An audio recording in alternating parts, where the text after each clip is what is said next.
Welcome to our Playwell podcast. My name is Sherry Morgan and I'm the Director of Projects at Play Scotland, the national organisation for play. Today our Chief Executive Officer, Marguerite Hunter Blair, speaks to Paul Hoenigmann from Inclusive Play.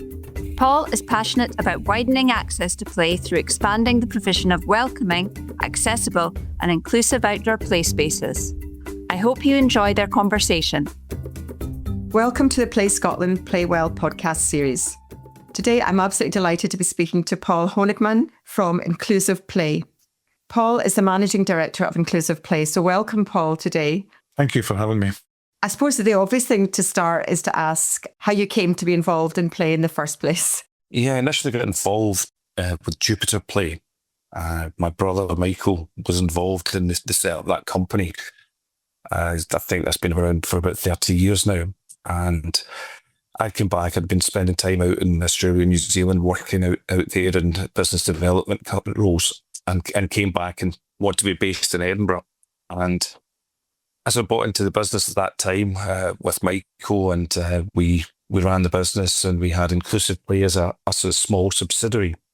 And I always believed in that company and that it needed proper focus to create product and to develop its own strategy rather than sitting under another company. And we decided to go our own way about 8 years ago. And after about 10 years of working together, I then focused purely on the Inclusive Play side of the business. And Michael was took his Jupiter Play and grew and developed that business. So it gave me time to focus on development of more products, development of markets and where we could take the business. And at that time, we started to do a lot more export and breaking into the American market, which has been very successful for us, along with developing new products. That's kind of been the journey, and it's been fun. It's been challenging, taking a very small business and trying to grow it. We've got some great partners and some great people working with us. Yeah, we're innovating and having fun and ultimately making a difference to lots of people's lives out there, which is the key focus for us. That's great. And play equipment is obviously a huge part of the jigsaw that we try to create to give every child the right to play, an opportunity to play, to have that lovely experience of swinging and sliding and excitement and enthusiasm. And we're very passionate in Play Scotland that play is for every child, not just 80% or 96% of our children. We really want every child in Scotland, including those with additional needs and complex needs, to enjoy play experiences. So what particularly interested you about Inclusive Play, and what are the key aspects of design that you're looking for in inclusive play equipment? Really, it kind of began 18 years ago, and it was really simple and a belief that every child, regardless of their ability, deserves the right to play and belong within a play environment. When we looked around, most of the play areas excluded children with disabilities, especially those with wheelchairs. So we want to change that. And we believed at the time there was a lot of tokenism around what was the Disability Discrimination Act, where a basket swing, for instance, would be put in as a tokenistic product, which met the requirements of the Disability Discrimination Act. And we wanted to do something different. So we wanted to look at how we could design product from the ground up and not be a manufacturer or supplier of all types of products. We wanted to focus purely on inclusion and design products for inclusion, and hence the birth of Inclusive Play. And everything that we do and every product that we design or create, we look at the various different senses and how we can stimulate those senses and how we can make things more accessible for children to use. The inclusive roundabout, the wheel spin, which was the first of its kind, which was a roll-on roundabout, is a fabulous product, and it's still going strong after 18 years. That was actually designed for a family to use, whereby the parent was actually in a wheelchair and they had 2 young children. And we created it in a way that you could play together as a family. So it was all about barrier-free. So it was a large platform to allow multiple users, regardless of age and ability, all to play together. And then we looked at wheelchair transfer heights, so those that could get out of a wheelchair and how they could access the play products and how you could support people. So I'm not going to go through all the products, but it's just to give you an idea of the approach that we have around design and why we're different. And we don't produce any products outside of that space. So we kind of produce a lot of standalone products. So we don't have multi-play units and structures because we tend to work with a lot of different play companies and supply products that kind of fill gaps in their current product portfolio. So we're very different. We're very, very unique. We now export to over 27 countries. We are responsible for 10% of the exports of the whole industry in the UK that go out of the country. Our largest market is the US, where we send multiple shipping containers a month over to the US, which is a huge market for us. And everything's designed and created just outside Edinburgh and Loanhead. That's fantastic. And, we do, as you say, work with a lot of play equipment providers like yourselves. And I do remember asking Robin Sutcliffe once about why playgrounds were so boring. And he did assure me that there was lots of exciting equipment out there. It's just that they weren't always being commissioned by the buyers. And it was very heartening to know so much design and thought into design was going on. And the fact now that a lot of that is being applied specifically to inclusive play equipment is fantastic. And I know the roundabout you're talking about, because I have seen it at home and abroad. One of the things I was wondering was, when you are doing the design phase of the equipment, do you consult with families and children and young people? And if so, how do you do that? Yeah, we do. We get a lot of feedback. Actually, I'll never forget one of the first times we visited a site and a parent turned around and saying, for the first time, my child can play alongside their friends without feeling different. And it's kind of what's inspired us. We take a lot of feedback. We listen to those in the industry. We listen to parents groups. We have worked with various different disability charities over the years around how we design product. I'm also involved, and we also fund a social enterprise called PIPA, which is Plan Inclusive Play Areas, which is around design of play spaces. And they do a lot of educational work with the play companies. They do work with local authorities and assessing play parts and being an independent voice. And we've a lady that runs that, Rebecca Madden. She's the lived experience. She has 3 children. Her son Benjamin is severely disabled. It's really inspiring working with Becky around how a play space should be designed, how products should be designed so that her 3 children can play together. Benjamin's now getting to an age that it's really hard for him to be lifted. So it's really important that if they've gone to that effort to lift him, that he is supported within the play equipment. So we look at all those different aspects of design. It's difficult because a lot of people within the industry and a lot of decision makers talking about, Robin Sutcliffe there, and that there is equipment available. People are maybe scared of the space, but we try and break down that barrier and try and help and educate people that you don't have to be an expert. There is help available and there's help out there. And maybe people just need to seek a little bit more help rather than, maybe just assuming that certain types of equipment cater for certain needs. So there is support, and I'm sure there's plenty of practitioners within Play Scotland that can certainly help and advise. Maybe just taking that little bit of time and stepping back and asking some extra questions may be more useful. And I know we've been involved a lot in the discussion about what the difference is between inclusive and accessible play. And we now seem to have a UK industry-wide agreed definition on those terms, so they're not used interchangeably. And that's been a big learning curve for all of us, definitely myself included.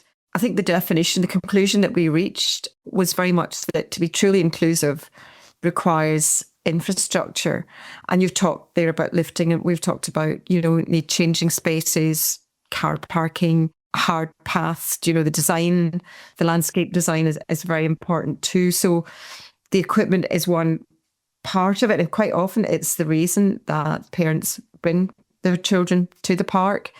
But obviously what we're looking for is a range of the experience, the whole experience of the playground or the play park, because We know from lots of research that children and young people only tend to play on the equipment for the purpose for which it was designed for about 15 minutes.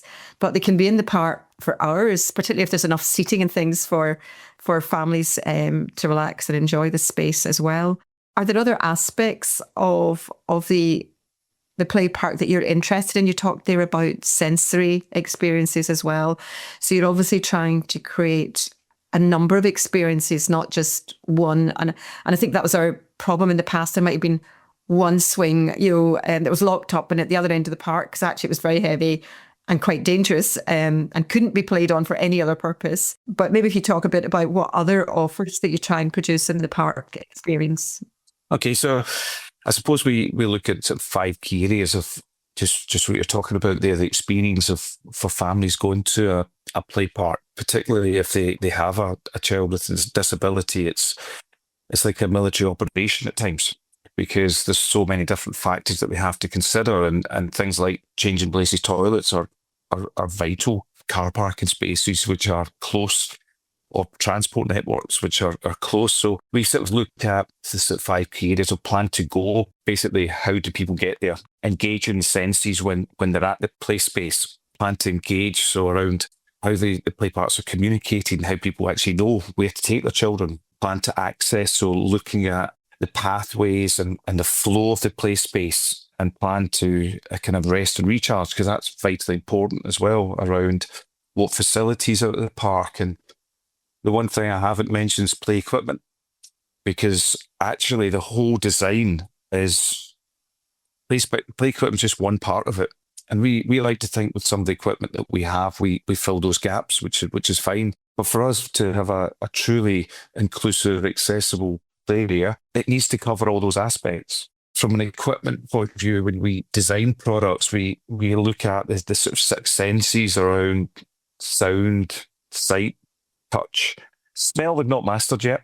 However, depending on the environment and planting, etc., that can be taken into consideration in the design, and proprioception and vestibular balancing activity. So when we design a product, we look at how many senses that product can engage, whether it is looking at material for the sensory aspect of it, whether it's looking at sound, whether it's the different movements and the colours as well. So we never advocate to be specialists in disabilities. What we do is we listen and engage with people around the design of products. So we have a lot of experience around designing product that can meet lots of different needs.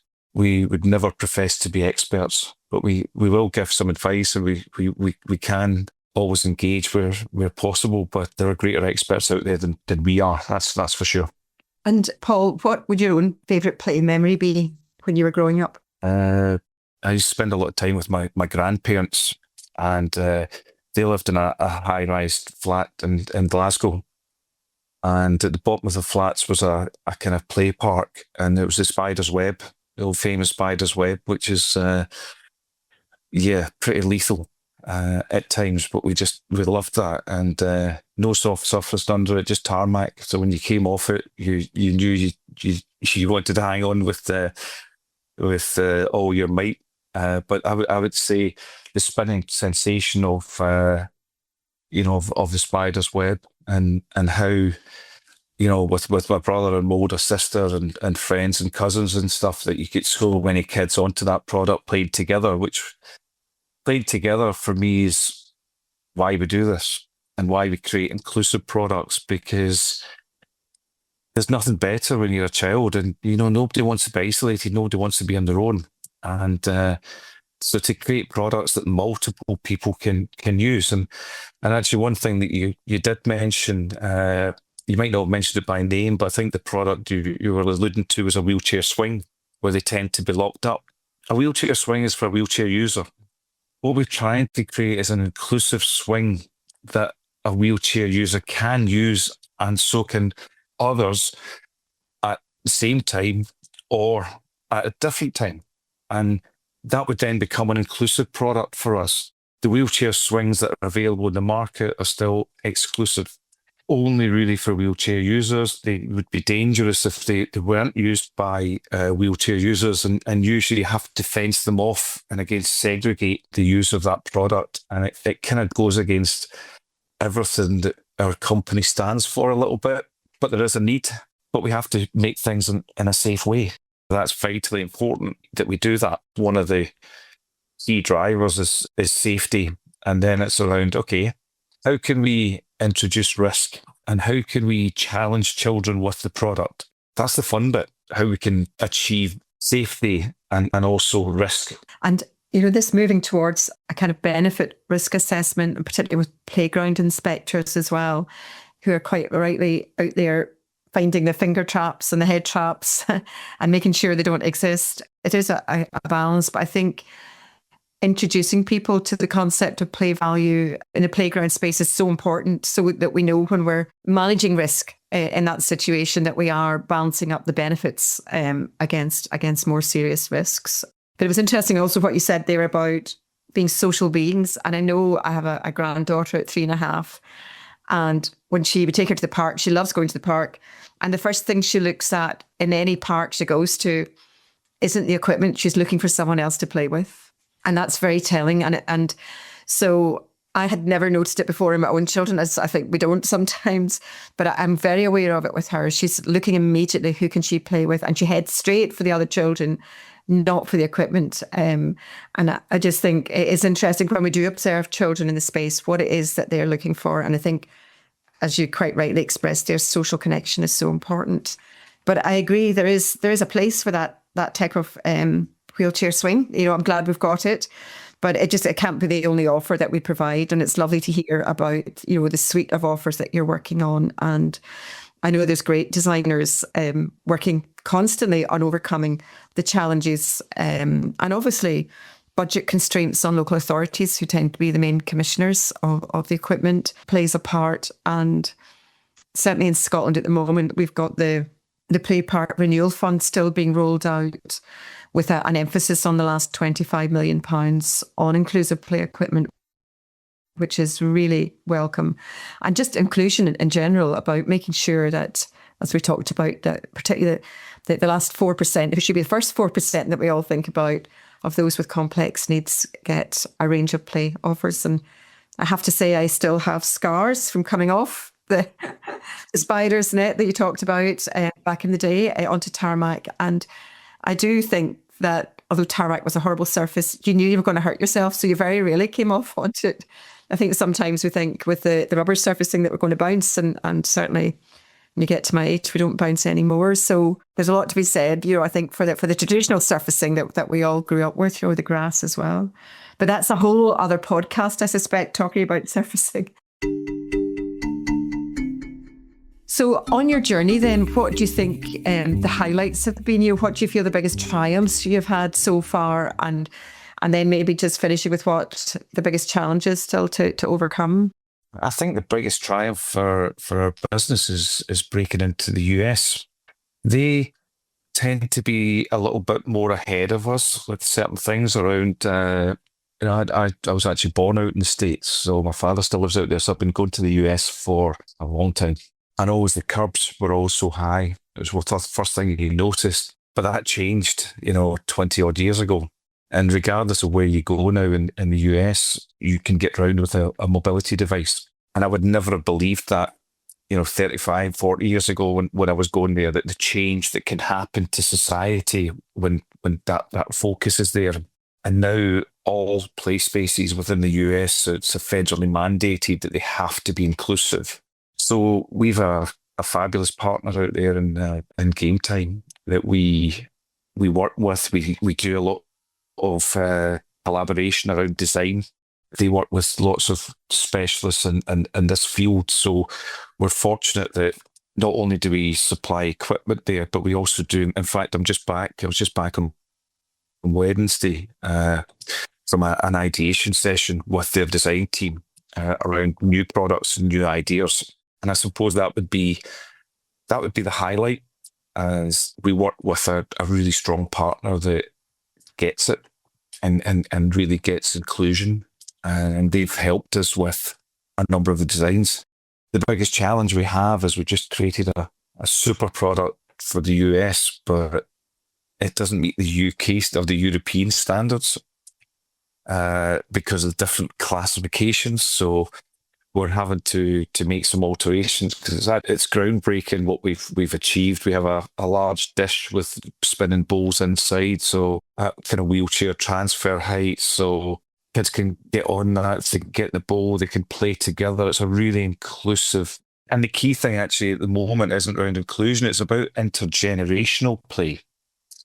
So there's a lot of focus now of getting parents, and I don't mean to be disrespectful here, off their phones when they get to the play park and engaging with their children at the play space.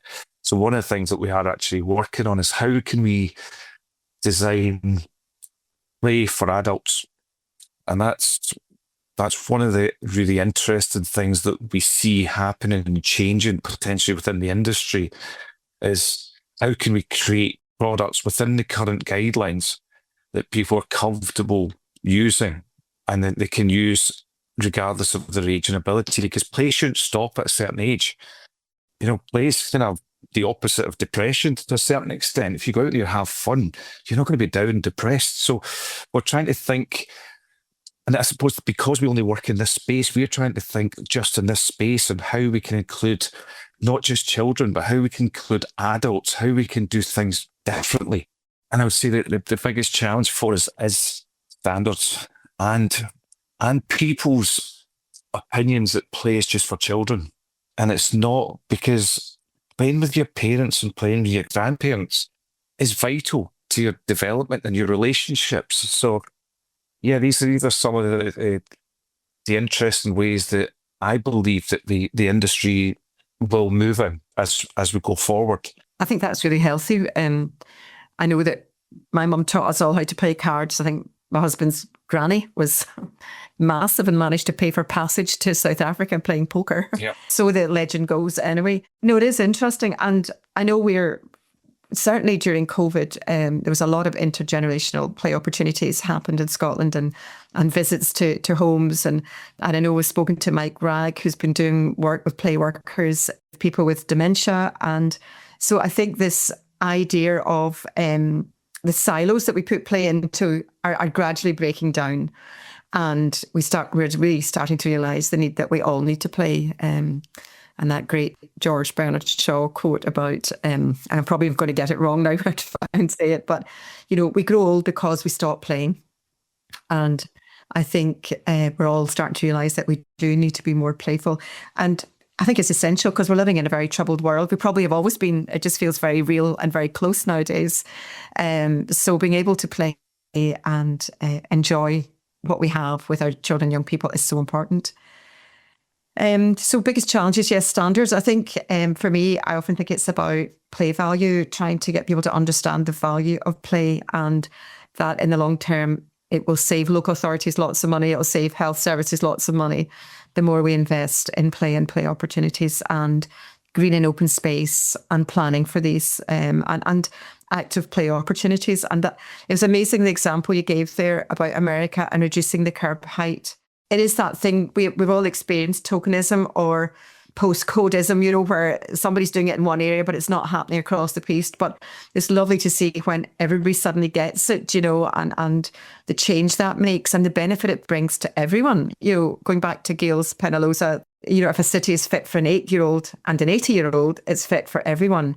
And those lower curbs benefit everyone. It's not just wheelchair users and people with buggies. It's all of us stepping off and on buses and things like that. So that's great to hear. Progress in every direction. That statutory mandating for inclusive play is very important as well. And we haven't gone down that road, but we do have play sufficiency legislation now in Scotland and UNCRC in Scots law. So what's really nice is when you look at what the government's trying to achieve by bringing United Nations conventions on the rights of the child into Scots law, one of the first things they talk about is culture change. And it takes all of us to bring that about. And it's lovely to hear from a manufacturer. We haven't heard from manufacturing before. So we might get lots of interest from other manufacturers coming on to talk to us too. And I think it's important because it is part of the play offer that we're all trying to create. And it's great to hear about the new design. So looking forward to you redesigning whatever it is you've got that doesn't quite meet the standards yet, to see what that's going to be. It sounds like literally a game changer. So that would be lovely. So let us know more about that and we can promote that through our newsletter. Thank you. I lovely chatting to you and wishing you every success as well. So thank you very much for that, Paul. And thanks for agreeing to join the Playwell podcast series. Thank you very much. Thanks.